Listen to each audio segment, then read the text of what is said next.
Okay, so we got to talk about the featherweight division and how it's one of the most underrated divisions in my opinion. Just because the top 15 right now is so stacked, and I feel like it's just it's one of the most stacked divisions right now easily. And I wanted to make some matchups too that will help move the division forward because it's kind of log jammed. I mean, a lot of divisions are log jammed right now, I feel like, but this one is just there's a lot of contenders who you can make an argument for like 3 different contenders right now, I feel like, who should be up after Max and Ilya fight. You've got young contenders like Dan Ige and Diego Lopez, who just went to war on short notice. That was such a good fight. I'm so excited to see Dan Ige fight again.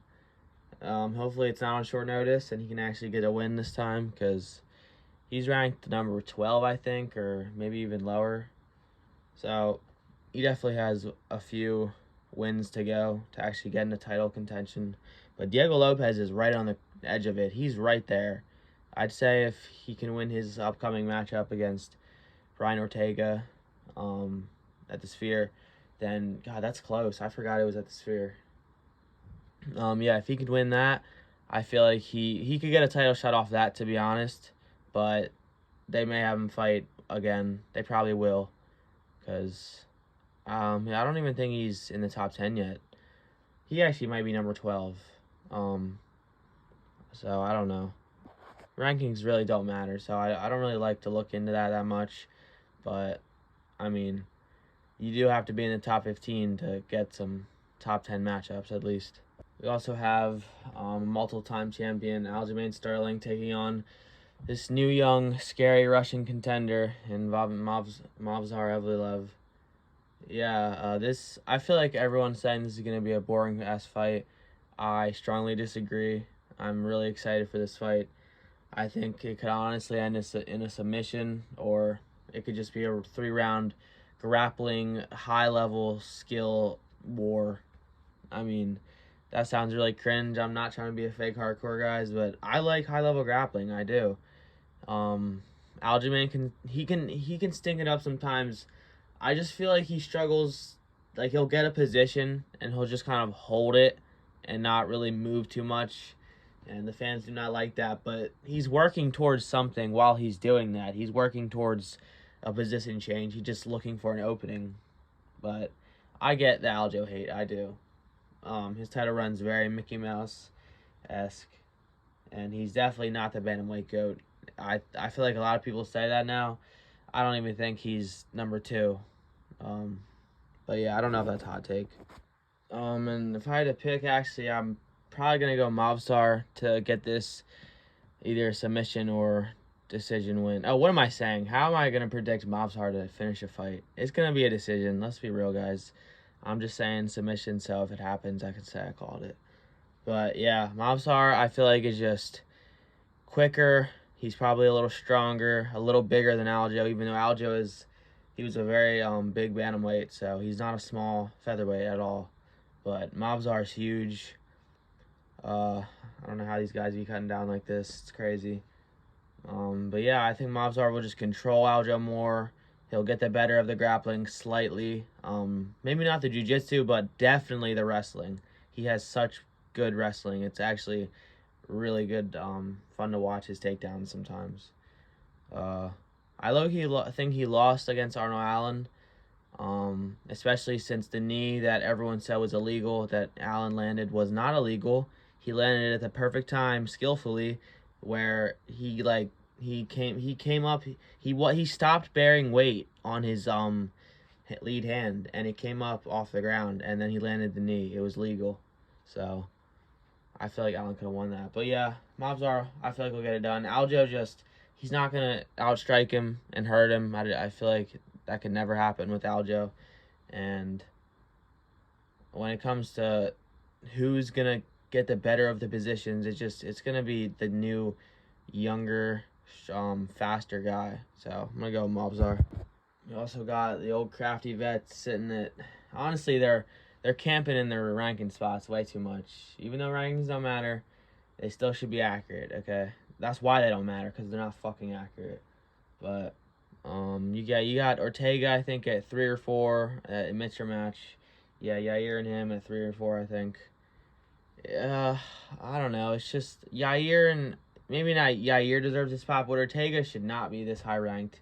He's been very inactive. But yeah, these guys are still in it. I mean, I think he could beat Diego Lopez. So these guys are still in title contention, but it's hard to see them winning a belt. They've already had their opportunities and failed. So, and then we obviously have Max and Ilya fighting for the strap in October. It's October, right? I think it is. Yeah, that's probably going to be the fucking fight of the year. So everyone's excited for that matchup. All right, let's make some matchups, though. We'll start with Arnold Allen because I feel like he'll fight again this year. He should, as long as he's not injured. And he's sitting at rank number 5, I think. I believe Arnold Allen should fight Yair Rodriguez at like the November card, the Stipe versus John card. Yeah, as long as they're both okay. I mean, who knows? These guys are always dealing with injuries, so you never know. But I feel like injuries have plagued this year so bad. It's been so annoying. Let's hope there's no more this year. Major ones, at least. But yeah, I think this is a no-brainer. A super fun matchup. And they're touching in the rankings, so it's perfect. They both don't have fights. I haven't seen any rumored fights for either of them either, so they're both free, clearly. Have them fight. Puts both of them much closer to the title. It's a really fun matchup of styles. Both super fun strikers who don't really shoot takedowns. Yeah, I think it could be a really good fight. I think I'd take Arnold, though, just because Yair seems to be a little chinny and a little weak recently. Maybe his test is decreasing. I mean, I guess all of our tests is decreasing slowly, sadly. But yeah, I could see Arnold winning this by a super close decision because Yair can hang with anyone on his feet. He's such a dynamic, dangerous striker, and Arnold get hits a lot. He does get hit a lot. It's pretty bad. But I think he'd win this by either close decision or I could see him getting a TKO towards the end of round 3 if he can build the momentum, because that's what Yair seems to struggle with. If people can get big momentum against him, build rounds against him, he just, especially in 5-rounders, his gas tank has not shown to be impressive as of late, and he's kind of just pushable. People can outwill him. I feel like we've seen that happen a lot. So don't really believe in Yair winning a title. I believe in Allen, though, and I think Allen would win that. Okay, I just actually realized this and forgot that Leon Murphy and Dan Ige are actually scheduled to fight. I don't know if I said at the beginning of the video already that Dan Ige was, I don't know what I said about him, but he is matched up already, and this is a really good fight. They're pretty close in the rankings, I think, both in the teens. And yeah, this is going to be a really good fight. Sadly, I think Leon Murphy's probably going to win just because his grappling's way better. And he actually looked really good against Barboza. Definitely should invest in stocks, Leon Murphy stocks. He definitely is not as good as a striker and powerful and dangerous as a striker as Dan Ige, but yeah, this is going to be a good matchup. It's going to propel one of them into the top 10 for sure. Get them closer to a title shot. This is a really good matchup too. I feel like you can honestly make any good matchup with Dan Ige, just anybody. It's going to be a good fight, but Leon Murphy definitely deserved a high name matchup after he beat Barboza pretty impressively. And Dan Ige, he kind of like became a low-key star after he took that fight on short notice and saved the card. Because, dude, I remember being so excited for Diego Lopez versus Ortega, and when they canceled it mid-card, yo, I was so salty. But I'm really excited that it got rebooked, and I can't wait to see it. But yeah, that's the end of the video.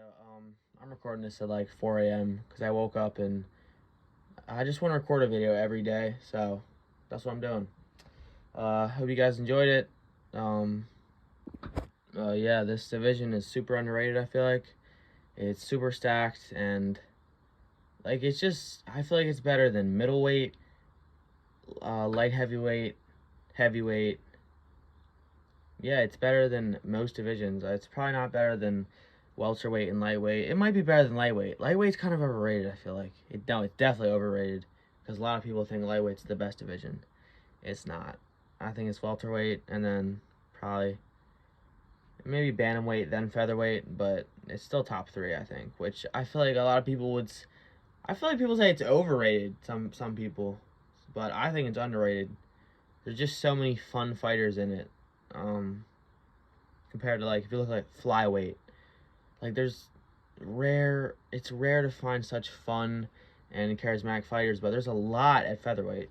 Okay, so I wanted to match Joe Anderson Brito up with someone too, but I didn't realize he was also matched up with somebody, in William Gomez.